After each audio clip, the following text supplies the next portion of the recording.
त्याच्या अंतर्गत कुठल्या पद्धतीने काय मागणी आहेत आणि काय नाही? आपलं नाव काय? मी पंकज शिव भगत, प्रजासत्ताक समाजवादी भारत पार्टीचा राष्ट्रीय अध्यक्ष आहे.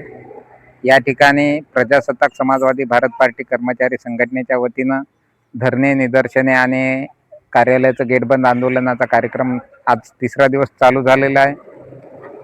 सदर कार्यक्रम चालू झाला तेव्हापासून या ठिकाणचे अधीक्षक अभियंता हे लापता आहेत. शोध मोहीम आमची चालू आहे. शोध आम्ही घेतो आहोत, परंतु सध्या तरी त्यांचा काही शोध लागलेला नाही. सगळ्यात महत्त्वाचं म्हणजे आमचं हे जे आंदोलन आहे मुंबईमध्ये सुद्धा अशाच पद्धतीचं 2 महिन्यापासून आंदोलन चालू आहे. आझाद मैदान मुंबई इथे, आणि मुंबई मंत्रालयानं यांना आदेशित केलं आहे की बाबा या संदर्भामध्ये तुम्ही आम्हाला समिती गठीत करून अहवाल सादर करा. यांनी समिती गठीत तर केलेली आहे, परंतु अहवाल मात्र शासनाकडे पाठवत नाहीत. आणि म्हणून 2-2 महिने अहवाल पाठवला नसल्यामुळं आम्ही या ठिकाणी आंदोलन चालू केलेलं आहे. आमच्या मागण्या काय आहेत? आमच्या मागण्या रास्त मागण्या आहेत.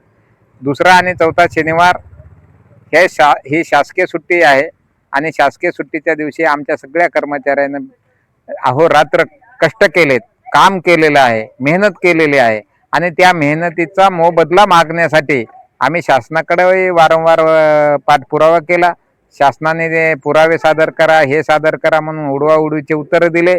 त्याच्यानंतर आम्हाला न्यायालयामध्ये जावं लागलं. उच्च न्यायालय मुंबई खंडपीठ औरंगाबाद याने दिनांक 10/2/2021 रोजी आमच्या बाजूनं निर्णय देत वर्षामध्ये 45 दिवस यांना ग्राह्य धरून कालेलकर समितीच्या नियमाप्रमाणे दुप्पट दराने आम्हाला पैसे देण्याचे आदेश दिलेत. हे आमच्या विरोधामध्ये हायकोर्टाच्या विरोधामध्ये सुप्रीम कोर्टात गेले होते हे अधिकारी आणि शासन, आणि सुप्रीम कोर्टानं सुद्धा यांची याचिका फेटाळून लावली आणि सांगितलं की हायकोर्टानं जे आदेश दिलेत कर्मचाऱ्याला पैसे द्यायचे त्या पद्धतीनं यायला पैसे द्या असे आदेश दिलेत सुप्रीम कोर्टानं सुद्धा. तरी सुद्धा आमचा प्रस्ताव या ठिकाणावरून नांदेडला मंजूर होऊन 90 कर्मचाऱ्यांचा प्रस्ताव आज घडीला मंत्रालयात आहे 2 वर्षापासून, आणि 2 वर्षापासून आमचे पैसे मंत्रालय देत नाही.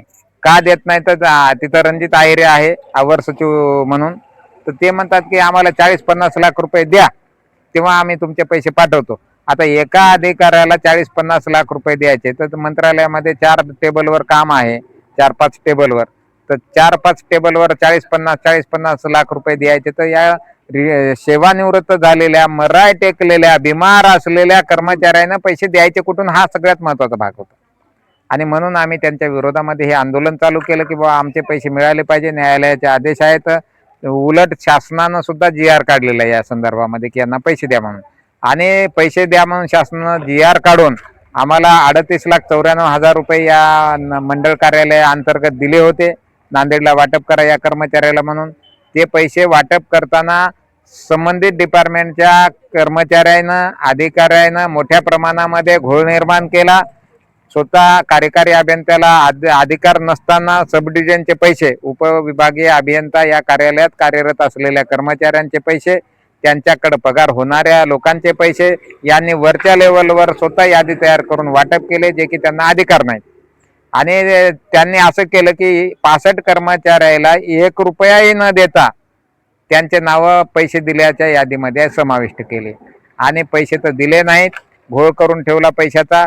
बरं केला तर केला, वरून शासनाला यानं ऑडिट दाखल केलं नाही, आणि शासन आता म्हणते की बा आम्ही 38,94,000 रुपये जे तुम्हाला दिले होते त्या पैशाचं नेमकं काय झालं.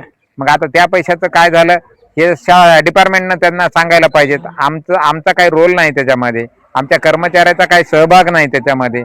ज्या डिपार्टमेंटला पैसे यांनी दिले होते शासनानं त्या डिपार्टमेंटनं अहवाल सादर करणं हे अपेक्षित आहे, गरजेचं आहे, परंतु ते करत नसल्यामुळं हे आमचे आंदोलनं सुरू झालेत. आम्ही ज्या लोकांनी आमची फसवणूक केली, 65 लोकांच्या नावावर पैसे उचलून खाल्ले, त्या लोकांवर गुन्हे दाखल करून त्याच्यावर कायदेशीर कारवाई करावी अशी आमची मागणी. आम्ही पोलीस स्टेशनला सुद्धा आम्ही पत्र दिलेलं आहे, आम्ही काय फिर्यादी बनलेले आहोत, परंतु पोलीस डिपार्टमेंट काय म्हणते की आम्ही चौकशीवर ठेवले, आम्ही त्यांना नोटिसा दिल्यात, नोटिसीचं उत्तर आल्यावर आम्ही काय ते पुढचं ॲक्शन घेऊ. हे काय नोटिसीचं उत्तर देत नाहीत आणि पोलीस काय कारवाई करत नाही. अशा परिस्थितीमध्ये आम्ही अडकून बसलो दोन्हीकडूनही, आणि आमचं हे आंदोलन जे आहे ते आमच्या अधिकाराचे, या सगळ्या कर्मचाऱ्याच्या हक्काचे पैसे आहेत. का हक्काचे पैसे आहेत? याने काम केलेलं आहे सुट्टीच्या दिवशी, आणि सुट्टीच्या दिवशी मला सांगा, 1 मिनिट जर कोणी कोणाला काम सांगलं तर फुकट करत नाही. आमच्या कर्मचाऱ्यांना रात्रंदिवस काम केलेलं आहे, आणि रात्रंदिवस काम केलेल्या लोकांना पैसे देण्यासाठी हे एवढी टाळाटाळ करतात. हे काय माणसाची अवलाद आहेत का हो? या काय माणसाची अवलाद असते तर याला कळालं असतं की दुःख काय असते. जेव्हा माणसावर अन्याय होतो ना, त्यावेळेस त्याला न्यायाची बाजू मांडायची सवय असते, आहे, जडलेली आहे, सगळ्यालाच आहे.